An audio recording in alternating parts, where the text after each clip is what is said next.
Na hatimaye Msando ahamishwa Handeni, sasa ni DC Ubungo. Rais wa Jamhuri ya Muungano wa Tanzania Daktari Samia Suluhu Hassan amemhamisha Albert Gaspar Msando kutoka kuwa mkuu wa wilaya ya Handeni kuja kuwa mkuu wa wilaya ya Ubungo, akichukua nafasi ya Lazaro Twange ambaye ameteuliwa kuwa mkurugenzi mtendaji wa shirika la umeme Tanzania TANESCO. Ni taarifa kutoka jijini Dar es Salaam. Hatimaye Rais wa Jamhuri ya Muungano wa Tanzania Daktari Samia Suluhu Hassan amemhamisha Albert Gaspar Msando kutoka kuwa mkuu wa wilaya ya Handeni kuja kuwa mkuu wa wilaya ya Ubungo, akichukua nafasi ya Lazaro Twange ambaye ameteuliwa kuwa mkurugenzi mtendaji wa shirika la umeme Tanzania TANESCO. Waziri wa madini atoa kauli.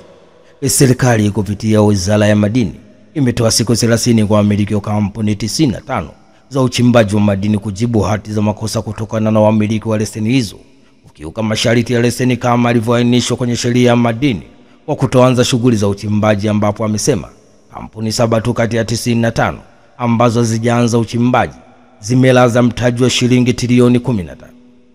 Akiongea jijini Dar es Salaam, Waziri wa Madini Anthony Mavunde amesema kampuni hizo zinapaswa kujibu hoja ndani ya siku 30, la sivyo zitafutiwa leseni zao. Kama wanahoja walete majibu yao, tuyahakiki kuridhisha wanahoja, basi tutawaondolea makatazo. Kama hawana hoja, tutawafutia leseni zao kwa mujibu wa sheria ya madini sura nambari 123 ya utoaji na ufutaji wa leseni za madini na uchimbaji kifungu cha 63 na kanuni zake, ambazo zinaeleza ukipewa leseni unapaswa uanze kazi ndani ya miezi 18. Anthony Mavunde ameendelea kusema kuwa serikali imetoa leseni kwa wachimbaji wakati na wakubwa ambao tangu kutolewa kwake hazijafanywa kazi. Zipo kampuni tangu zimechukua leseni mwaka 2011 mpaka leo hazijaingiza hata koleo kwenye eneo. Miaka 14 sasa hazijaanza shughuli zozote. Hatuwezi kuwa nchi ya namna hii. Leseni 7 tu kati ya 95 ukiziweka pembeni zina mtaji wa shilingi trilioni 15 zimelaza pale chini. Sisi hatuwezi kuwa nchi ambayo inatoa leseni kwa ajili ya kuchochea sekta ya madini kukua, alafu kuna watu wanachukua leseni wanakaa nazo hawafanyii kazi kwa kisingizio kuwa tupo kwenye mazungumzo na serikali na sababu mbalimbali. Leseni za madini zinapotolewa zina masharti nyuma yake. Kwenye ile karatasi hakuna sharti linalosema mtu ataanza uchimbaji wa madini nchini Tanzania akikamilisha mazungumzo na serikali. Hiyo ni sehemu ya sharti. Masharti ni kwamba muombaji anapewa leseni ni lazima aanze uchimbaji ndani ya miezi 18, vinginevyo awe na sababu ambazo zimeridhiwa na Waziri wa Madini kupitia Tume ya Madini, vinginevyo unapaswa kuanza uchimbaji ndani ya miezi 18. Ni taarifa kutoka jijini Dar es Salaam. Hatimaye serikali kupitia Waziri wa Madini imetoa siku 30 kwa wamiliki wa kampuni 95 za uchimbaji wa madini kujibu hati ya makosa kutokana na wamiliki wa leseni hizo ukiuka masharti ya leseni kama ilivyoainishwa kwenye sheria ya madini kwa kutoanza shughuli za uchimbaji, ambapo imesema kampuni 7 tu kati ya 95 ambazo hazijaanza uchimbaji zimelaza mtaji wa shilingi trilioni 15. Hatimaye mahakama ya Tundu Lissu afikishwe mahakamani. Mahakama ya hakimu mkazi Kisutu imeamuru mwenyekiti wa Chama cha Demokrasia na Maendeleo Chadema Tundu Antipas Lissu afikishwe mahakamani hapo Mei 19 mwaka 2025 na mkuu wa gereza la huko. Mwenyekiti wa Chama cha Demokrasia na Maendeleo Chadema Tundu Antipas Lissu anayekabiliwa na mashtaka matatu ya kuchapisha taarifa za uongo alishindwa kufikishwa mahakamani kutokana na hoja za upande wa jamhuri kwamba kesi hiyo isikilizwe kwa njia ya mtandao, huku Tundu Antipas Lissu naye akigomea kushiriki kesi hiyo kwa njia ya mtandao. Hatua hiyo inatokana na uamuzi wa hakimu mkazi mwandamizi Geoffrey Muhini ambaye ametupilia mbali hoja za upande wa jamhuri uliotaka kesi hiyo isikilizwe kwa njia ya mtandao kutokana na sababu mbalimbali. Katika uamuzi wake, hakimu Muhini amekubaliana na hoja za jopo la mawakili wa utetezi wakiongozwa na Mpale Mpoki ya kwamba shauri hilo lilipaswa kuendeshwa wakati mshtakiwa akiwepo mahakamani, kwani zipo baadhi nyaraka zinazotakiwa kusainiwa kwa sababu alitakiwa kusomewa maelezo ya awali PH. Nje ya mahakama, wakili Daktari Lugemeleza Nshala amesema kile kilichofanywa na mahakama kwamba kesi hii isikilizwe kwa njia ya mtandao ni sahihi, kanuni zinaruhusu, lakini akaendelea kusema kwamba mahakama hii haina mamlaka kuamuru magereza namna ya kukaa na mshtakiwa gerezani.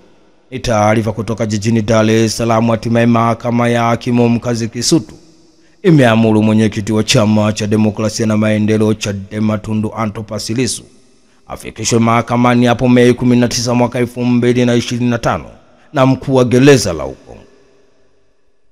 Hatimaye aliyemtishia Padri Kitima mtandaoni akamatwa na jeshi la polisi. Jeshi la polisi kanda maalum ya Dar es Salaam limemkamata na pia kumhoji kwa kina Frey Edward Kosea mwenye umri wa miaka 51, mkazi wa Dodoma na Mbezi Beach Makonde jijini Dar es Salaam, kufuatia chapisho lake la vitisho dhidi ya Padri Charles Kitima aliyolitoa kwenye mitandao ya kijamii siku chache kabla ya padri kupatwa na tukio. Akiongea jijini Dar es Salaam, kamanda wa polisi kanda maalum ya Dar es Salaam Muliro Jumanne Muliro amesema upelelezi wa shauri hilo unaendelea. Jeshi la polisi Tanzania linawashukuru wananchi, linatoa wito kuendelea kushirikiana ili kuimarisha mifumo ya usalama na kutoa fursa kwa wahalifu kutenda makosa. Katika ukurasa wake wa X, Frey Aprili 28 mwaka 2025 aliandika, mwambieni Kitima ipo siku ataingia kwenye 18, atoka asa au Tanzania, mwacheni ajifanye mwanasiasa, mfikishieni message, siku si nyingi atapata anachokitafuta, dawa yake iko jikoni, atakuja kuozea jela. Ni taarifa kutoka jijini Dar es Salaam. Hatimaye jeshi la polisi kanda maalum ya Dar es Salaam limemkamata na pia kumhoji kwa kina Frey Edward Kosea mwenye umri wa miaka 51, mkazi wa Dodoma na Mbezi Beach Makonde jijini Dar es Salaam, kufuatia chapisho lake la vitisho dhidi ya Padri Charles Kitima aliyolitoa kwenye mitandao ya kijamii siku chache kabla ya padri kupatwa na tukio. Bunge la Ulaya kujadili kesi ya Tundu Lissu. Bunge la Ulaya linatarajiwa kufanya mjadala wa dharura kujadili masuala ya kisiasa nchini Tanzania, wakilenga zaidi kujadili kwa kina kuhusu kesi ya mwenyekiti wa Chama cha Demokrasia na Maendeleo Chadema Tundu Antipas Lissu na hatari ya hukumu yake iwapo atapatikana na hatia ya uhaini. Kwa mujibu wa taarifa iliyowekwa kwenye tovuti rasmi ya bunge hilo, mjadala wa bunge la Ulaya unatarajiwa kuanza Mei 8 mwaka 2025 kati ya saa 7 mchana hadi saa 4 usiku kwa saa za Ulaya. Baada ya mjadala huo, wabunge wa Ulaya wanaandaa na kupiga kura juu ya azimio maalum lenye rejea ya mwaka 2025 yenye nambari 2690 RSP Mei 8 mwaka 2025 kuhusu mjadala huo wa kesi inomkabili mwenyekiti wa Chama cha Demokrasia na Maendeleo Chadema Tundu Antipas Lissu. Tundu Antipas Lissu anakabiliwa na mashtaka mawili, ambapo moja ni la uchochezi na jingine ni la uhaini, ambalo adhabu yake ni kunyongwa, ambapo kesi yake inatarajiwa kuendelea tena kesho katika mahakama ya Kisutu.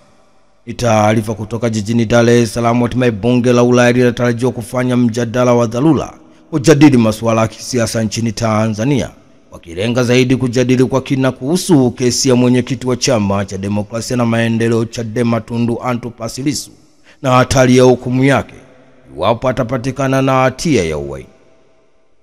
Mahakama yatoa kauli kesi ya uhaini ya Tundu Lissu, upelelezi haujakamilika. Mahakama ya hakimu mkazi Kisutu imeutaka upande wa serikali kukamilisha upelelezi katika kesi ya uhaini inomkabili mwenyekiti wa Chama cha Demokrasia na Maendeleo Chadema Tundu Antipas Lissu. Kesi ya uhaini imetajwa mbele ya hakimu mfawidhi Franco Kiswaga, ambaye ameahirisha kesi hiyo hadi Mei 19 mwaka 2025, huku akiutaka upande wa serikali kukamilisha upelelezi. Hapo awali, wakili wa serikali mwandamizi Tawabu Isa alieleza mahakama hiyo kwamba shauri limekuja kwa ajili ya kutajwa na upelelezi haujakamilika, lakini pia mshtakiwa Tundu Antipas Lissu amegoma kushiriki kesi hiyo kwa njia ya mtandao kutokea gereza la Ukonga. Kwa upande wake, Juma Mwaibako ambaye ni mkuu wa gereza la Ukonga amedai kuwa mtuhumiwa amekataa kusikiliza shauri hilo kwa njia ya mtandao. Madai ya kutokamilika kwa upelelezi yalipingwa vikali na jopo la mawakili wa utetezi wakiongozwa na Mpale Mpoki, aliyesema kwamba haoni sababu ya upelelezi kutokamilika kwa muda mrefu. Takribani ni siku 27 sasa, ambapo nje ya mahakama wakili Lugemeleza Nshala, ambaye pia ni mwanasheria mkuu wa Chama cha Demokrasia na Maendeleo Chadema, ameeleza kuhusu mwenendo wa shauri hilo na kusema wanataka kuona upelelezi ukikamilika kwa haraka. Mwenyekiti wa Chama cha Demokrasia na Maendeleo Chadema Tundu Antipas Lissu alifikishwa mahakamani hapo kwa mara ya kwanza Aprili 10 mwaka 2025, akikabiliwa na kesi 2 za jinai, ikiwemo uhaini na kuchapisha taarifa za uongo, ambapo alisomewa mbele ya mahakimu wawili tofauti. Ni taarifa kutoka jijini Dar es Salaam. Hatimaye mahakama ya hakimu mkazi Kisutu imeutaka upande wa serikali kukamilisha upelelezi katika kesi ya uhaini inayomkabili mwenyekiti wa Chama cha Demokrasia na Maendeleo Chadema Tundu Antipas Lissu. Kalikawe achukua fomu ya kugombea urais. Mwanachama wa chama cha ACT Wazalendo Aluni Kamugisha Kalikawe amechukua fomu ya kuomba kuteuliwa kuwania urais kupitia chama cha ACT Wazalendo, ambapo amekabidhiwa fomu hiyo na katibu wa kamati uchaguzi wa mafunzo wa chama hicho Shawezi Mketo katika makao makuu ya chama hicho jijini Dar es Salaam. Ni taarifa kutoka jijini Dar es Salaam. Hatimaye mwanachama wa chama cha ACT Wazalendo Aluni Kamugisha Kalikawe amechukua fomu ya kuomba kuteuliwa kuwania urais kupitia chama cha ACT Wazalendo, ambapo amekabidhiwa fomu hiyo na katibu wa kamati uchaguzi mafunzo wa chama hicho Shawezi Mketo katika makao makuu ya chama hicho jijini Dar es Salaam.